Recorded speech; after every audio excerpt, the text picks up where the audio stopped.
Hello दोस्तों, नमस्कार। हमने आपको पिछली वीडियो में रस के बारे में बताया था कि रस किसे कहते हैं और रस के कितने अंग होते हैं।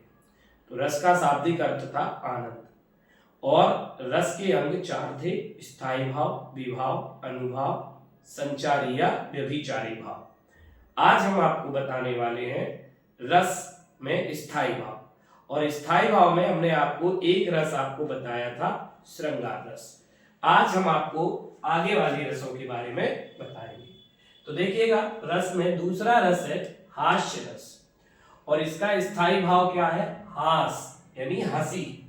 मतलब कि जिस काव्य को या कविता को पढ़ने से जो मन में आनंद, हास्य का उत्पन्न हो, हंसी का आनंद उत्पन्न हो, तो उस रस को हम हास्य रस कहते हैं। अर्थात हमारे मन में हास्य का भाव आना चाहिए, तो उस रस को हम हास्य रस कहते हैं। यानी हंसी का भाव उत्पन्न हो तो वो हास्य रस होता है। उदाहरण के लिए देखिएगा, एग्जाम्पल समझे। यानी जिस उदाहरण में आपको पढ़ते समय या सुनते समय हंसी का आभास होता हो, तो वो आपका कौन सा रस होगा? हास्य रस होगा। जैसे कि देखिएगा, तमूरा ले मंच पर बैठे प्रेम प्रताप, साज मिले 15 मिनट, घंटा भर आलाप। मतलब साज वगैरह जो धुन वगैरह है वो 15 मिनट मिल रही, बाकी घंटा भर आलाप। घंटा भर आलाप राग में मारा गोता, धीरे धीरे खिसक चुके थे सारे श्रोता। मतलब कि आलाप सिर्फ ऐसा रहा कि भाई वो उन्हीं को समझ में आ रहा, बाकी श्रोता को कुछ समझ में नहीं आ रहा, तो वो अकेले बचे। बाकी जो सब है कि जितने श्रोता थे सुनने वाले, वो सब सीधे धीरे धीरे खिसक चुके। तो यहाँ पर क्या है? हास्य की जो है आभास हो रहा है, हंसी का आभास हो रहा है, इसलिए ये कौन सा रस होगा? हास्य रस होगा।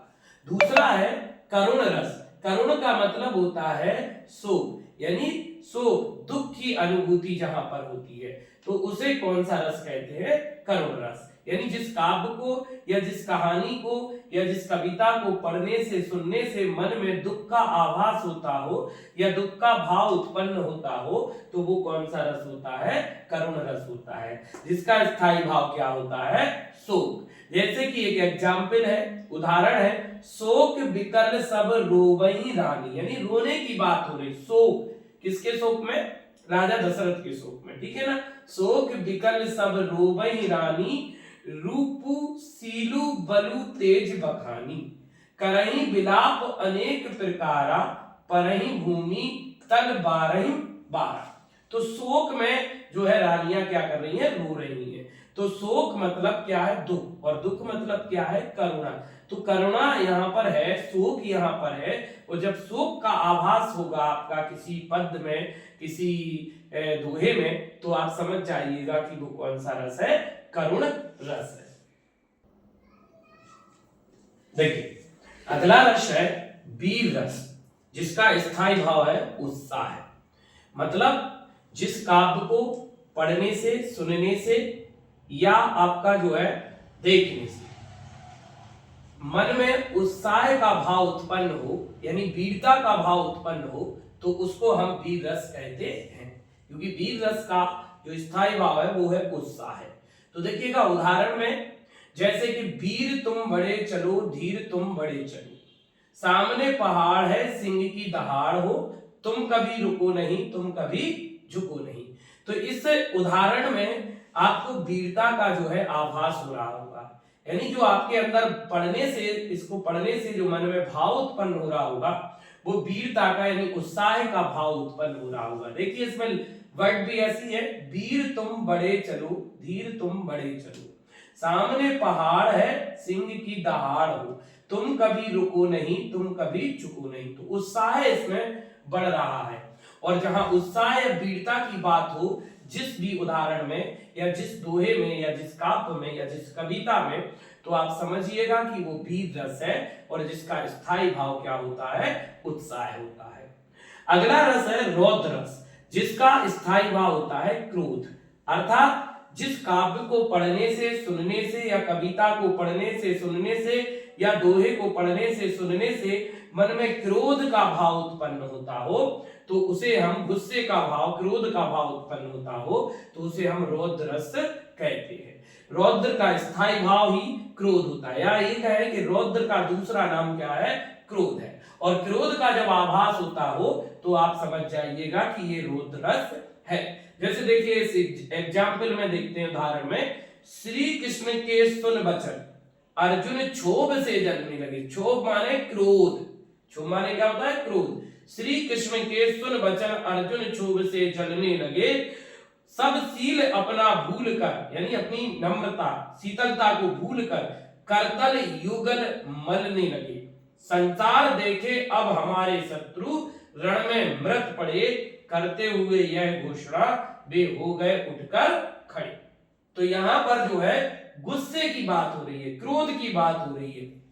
और जब क्रोध की बात होती है तो वहां पर कौन सा रस होता है दोस्तों, वहां पर होता है रौद्र रस होता है, और रौद्र रस का स्थायी भाव क्रोध है। तो देखिए नेक्स्ट रस है भयानक रस। भयानक रस का स्थायी भाव होता है भय। भय अर्थात डर। तो देखिएगा, जब जिस काव्य में या कविता में या किसी दोहा में पढ़ने से या सुनने से हमको डर की अनुभूति हो, यानी भय की अनुभूति हो, तो वहां पर भयानक रस होता है। भयानक रस का स्थायी भाव होता है भय। भय यानी डर। और जहां पर डर का आभास होता हो, जहां डर का भाव उत्पन्न हो आपके मन में, तो उस जगह पर आपका जो है भयानक रस होता है। जैसे कि एक एग्जाम्पल है, उदाहरण है, उधर गरजती सिंधु लहरियां कुटिल काल के जालों सी। मतलब गरजती हुई आ रही है सिंधु की लहर, कुटिल काल के, कुटिल माने बहुत कठिन, बड़ी बड़ी, काल माने एक तरीके से कह सकते हैं कि मतलब अंत होने वाला हो, डरावना समय। काल के जालों से चली आ रही फैन उगलती, फन फैलाए दयालों सी। मतलब सिंधु की लहरें इस तरीके से है जैसे कि कोई सांप फन फैलाते हुए आता है आपके सामने, तो आपको डर का आभास होता है। ऐसे सिंधु की लहर जो है पानी की लहरें उठ रही हैं, तो यहाँ पर क्या हो रहा है, भय का आभास हो रहा है। तो यहाँ पर कौन सा रस होगा, भयानक रस होगा, जिसका स्थायी भाव भय होता है। नेक्स्ट है भीभत्स रस। भीभत्स रस का स्थायी भाव जुगुप्सा या घृणा होता है।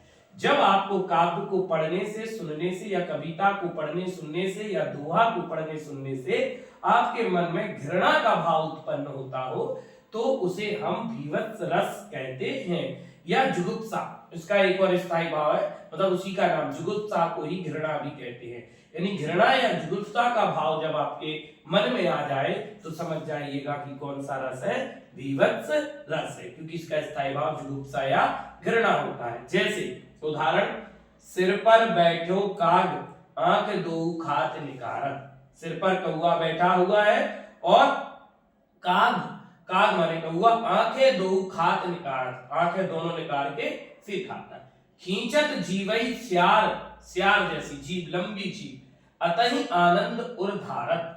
और इसके आगे का जो है, गीद जांगी को खोदी के मांस उपारत, स्वान अंगुरनी काटी के खात विदारत। तो मांस को खींच के खाया जा रहा है, किसके द्वारा, कौवे के द्वारा। तो यहाँ पर क्या है, घृणा उत्पन्न हो रही है। तो यहाँ पर जब घृणा उत्पन्न होती है, यानी आपके मन में भाव घृणा का आता है, तो वहां पर कौन सा रस होता है, भीभत्स रस होता है।